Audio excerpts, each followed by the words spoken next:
Баршаңызға сәлем, қалдарыңыз қалай? Каналыма қош келдіңіздер. Бүгін қыстық қияр дайындайтын боламыз. Видеоны жібермей соңына дейін көріңіздер. Банкаға жабатын қиярларды міндетті түрде 2 сағаттай салқын суда ұстау керек. Ең алдымен қиярларды таза пайдаланылмаған губкамен шаң тозаңнан ысып жуып тазалап аламыз. Барлығын осылай жуып тазалап аламыз. Одан кейін қиярдың басын және түптерін кесіп алып тастайтын боламыз. Банкаға жабатын қиярларымыз осындай кішкентай болу керек, ірі болмауы қажет және сарғайған болмауы қажет. Жуылған таза банкаларымызды осылай мантаваркаға қойып 10-15 минуттай булап тазалап аламыз.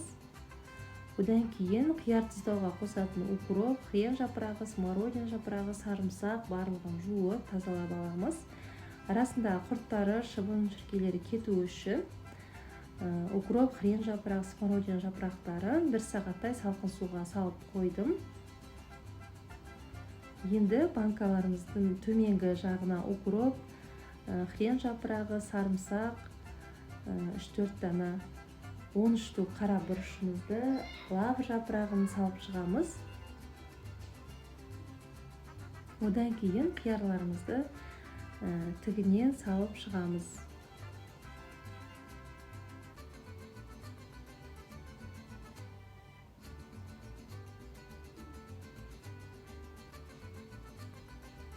Барлығын банкаға дәл осы видеодағыдай салып шығамыз. Қазақша контентті қолдап, менің каналымдағы видео рецепттерге лайк басып, пікір жазуды ұмытпаңыздар.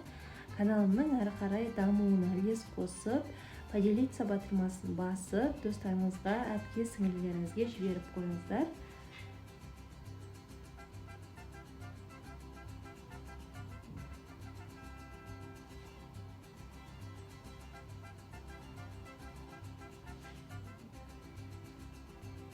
Банкаларымызға салып болған соң қайнап тұрған ыстық суды құйып шығамыз және стерилделген қақпақтарды бетіне қойып шығамыз.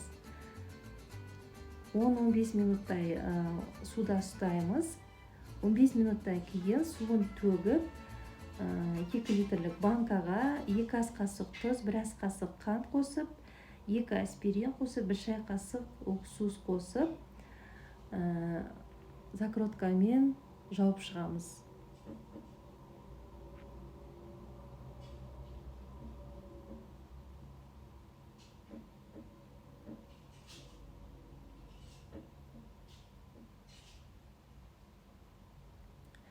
Осылайша барлық банкаларға қажетті заттарын салып, жауып шығамыз.